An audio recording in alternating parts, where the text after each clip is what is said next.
Welcome back to a new episode of The Big Three, the monthly podcast where we unpack the biggest trends, insights, and stories shaping influencer marketing and the creator economy. I'm your host, Ceci Carloni, and as always, I'm joined by my co-host, Ahene, founder of Net Influencer. Nice seeing you again. How's everything going? Pretty good. Unfortunately, there was a power. I feel like there's something every time we record. But anyway, there was a power outage at my home last night, and then one of my smoke detectors went off, so I had to bumble around in the dark to try to stop that beep sound to replace the battery with a ladder. It just was a whole thing. But I'm here. Let's do it.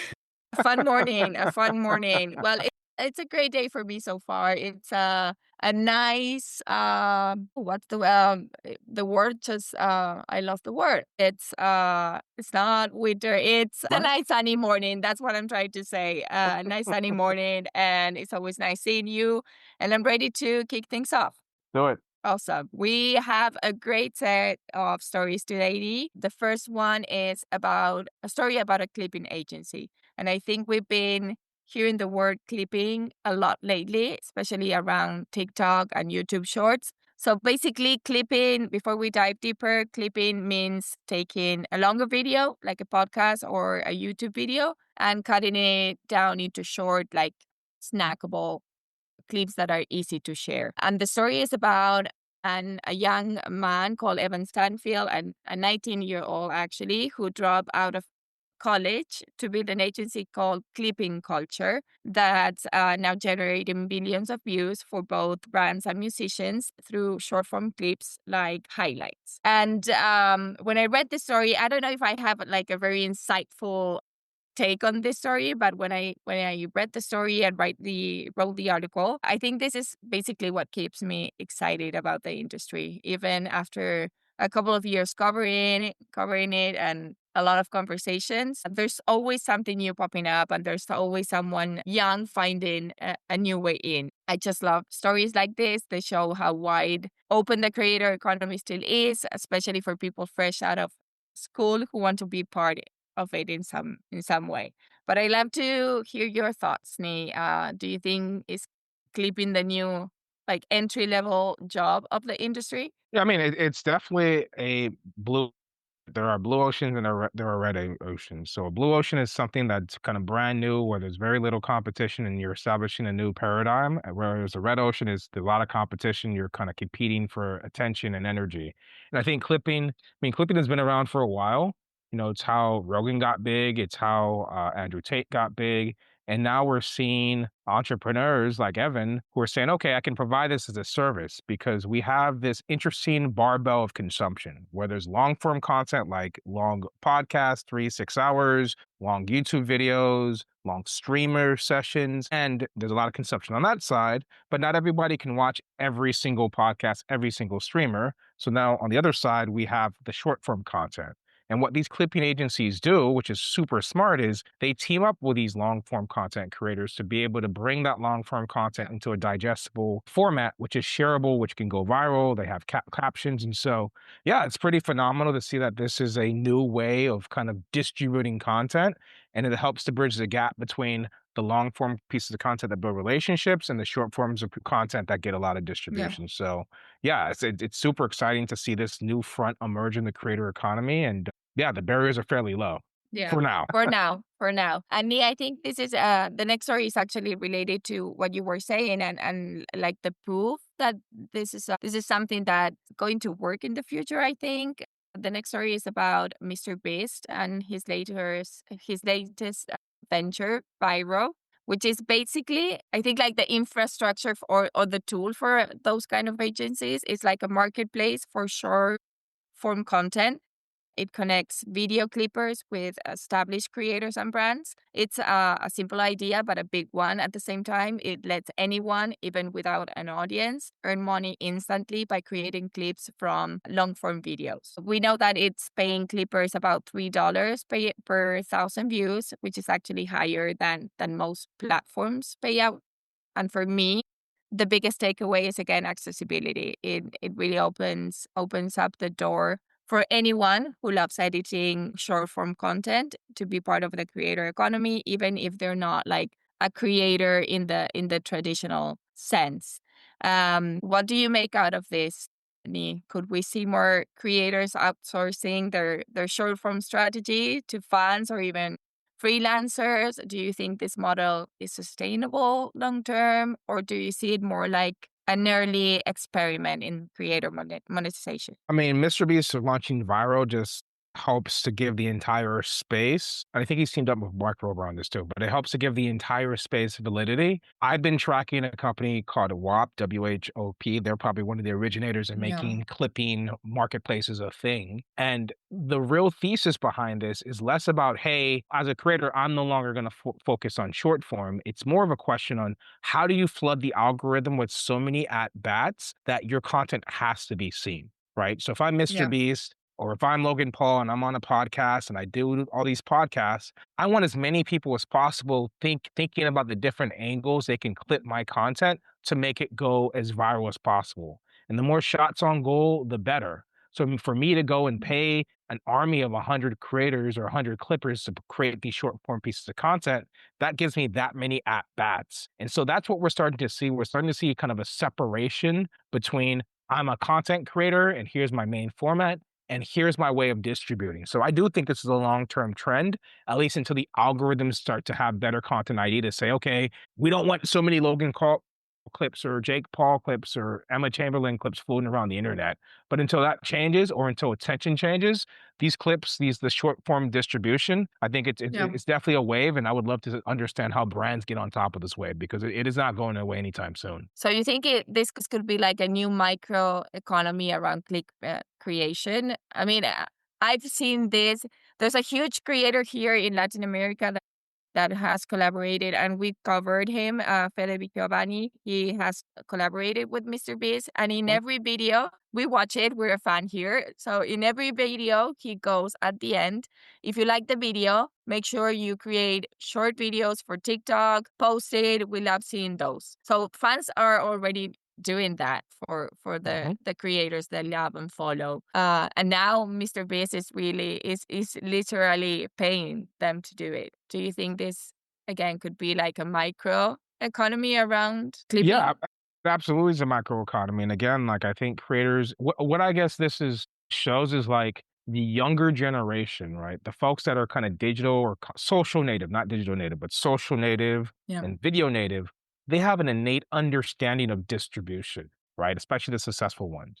Whereas if this was traditional Hollywood, there'd be all these conversations about right managements and content. You can't do this, copyright infringement and that. The youth understand the currency isn't the content. The currency is in the attention that that content yields. And Yeah. the more of the content that's out there, the more shots on goal you have with the algorithm, the greater likelihood you're going to be able to drive people back to your core forms of monetization and viewership. So yeah, I think this is the start, at least as long as we have short form content algorithms that are promoting multiple different creators and happy to have multiple different angles on the same creator, this is Yeah. definitely the start of something pretty big in the creator economy. Okay. And with MrBeast paying about $3 per thousand views, do you think the platforms like TikTok or YouTube might start responding to this, maybe adjusting their own payout models if Vyro start pulling creators away? I don't know how sustainable $3 per CPM is. I mean, I guess if you think about it, like if you're buying ads on YouTube, what are you really paying for? You're buying ads on Instagram. I guess that's a comparison. But these large creators, they already have organic reach, and so I don't know how sustainable that $3 is. Maybe that's an incentive to Mhm. get people into the ecosystem. That said, I don't see TikTok or YouTube or Instagram, making any major changes to their models. They perfected their models. All they really care about, to be honest with you, is to create an incentive where people want the attention on their platform, so they're willing Yeah. to create content for free. So I don't see them changing their monetization. In fact, if the clipping creates more sticky content for them, they'll probably encourage people to go to Vyro and places like that to clip. Or maybe they'll decide, hey, this is something that we'll have native on the platform where you can clip and we'll give you a rev share. But I don't see it being anything where they're shifting their models to be able to compete Yeah. because Yeah. yeah, the people who originally create the content versus the people who clip and edit, those are two different universes of creators. Exactly. Well, to wrap us up, the last story of today's episode, I feel it's also about short form. We're going to close with a big update from DoorDash. they've launched a creator program that pays users for posting short form food videos directly inside the app. It's already live in 20 US cities with plans to expand, and it basically lets people record quick clips of their meals so others can preview dishes before ordering. We still don't know what the payout details are, but they are clearly betting big on short form video. What's your take on this? Is this the new TikTok for food? When I first read this, I'm like, I don't see why this is something that they would lean into. Like, I can't see anybody kind of just going through DoorDash to look at what to eat. On the flip side, when I was younger and I had more disposable time, less disposable income, but more disposable time, yeah, there'd be times when I'm like, I don't know what do I want to eat, and I would want to browse through content. And I would even say today, when I go to a restaurant, I do go to Yelp and look at the pictures other people, taking to see the dish before I get it to see if that's something I would like. And so, if this is Well, a but way for if this is are a you way a for foodie? good question. Like, I guess I enjoy a good meal. So if you enjoy a good meal, does that make you a foodie or like Mm. so I don't know. I guess, yeah. And what about for food content creators or for food reviewers? Do you see that working like obviously better? If I'm a foodie, if I'm a food content creator, and I know that DoorDash is doing this, I'm gonna check out the videos. I don't know. That's my thought. Yeah, I I mean, don't I, know. I I guess the instance where this would be interesting, and when I used to travel a lot for work, I'd go to different cities, and I wouldn't know what was good in those cities. And so, if I traveled for the first time to Charlotte, North Carolina, and I'm there, and I'm in a hotel, and I'm like, I don't feel like going out. Let me go through the DoorDash feed to see if there's any interesting food items. I can see that use case. And so, unlike some of the features that some of these platforms have rolled out, where I'm like, why are you doing this one? This one is kind of like I can see the usefulness. Now, the question is, are people going to be creating content specifically for DoorDash, or they're going to be existing food creators that take their content from Instagram or Mm, YouTube and bring it over? We'll kind of see as this program rolls out. It really okay. depends on monetization, right?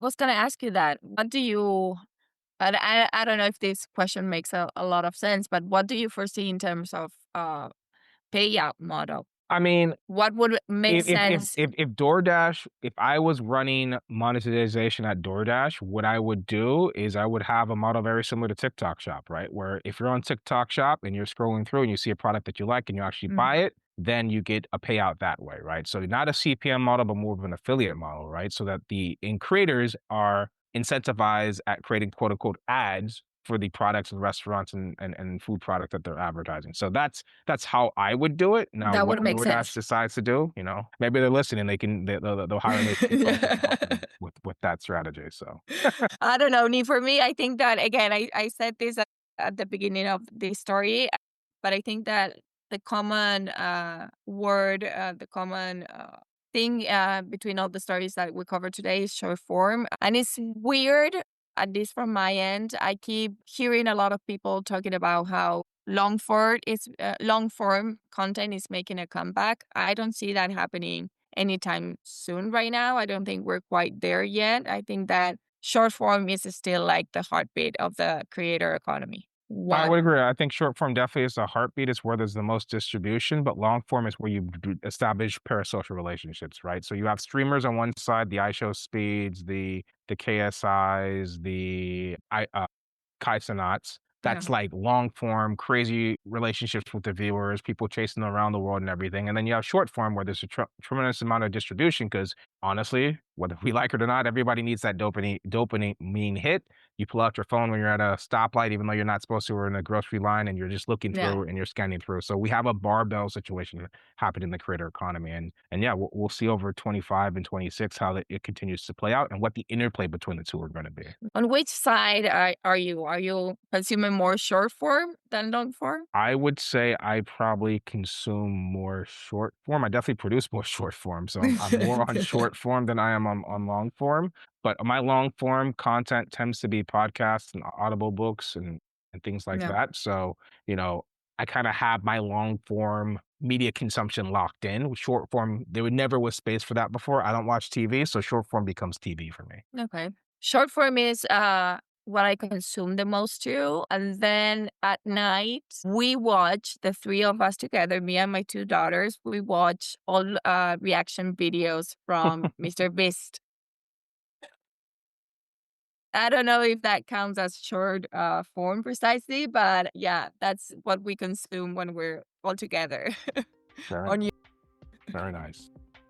All right, Nate, I think that's a wrap up for this Big Three episode. Thanks so much, everyone, for tuning in. And if you enjoyed today's episode, make sure to subscribe so you don't miss what's next in influencer marketing and the creator economy. We'll be back. We'll be back next month with more stories, more insights, and probably a few more opinions too. Talk soon. Have a good one. Thanks, everyone.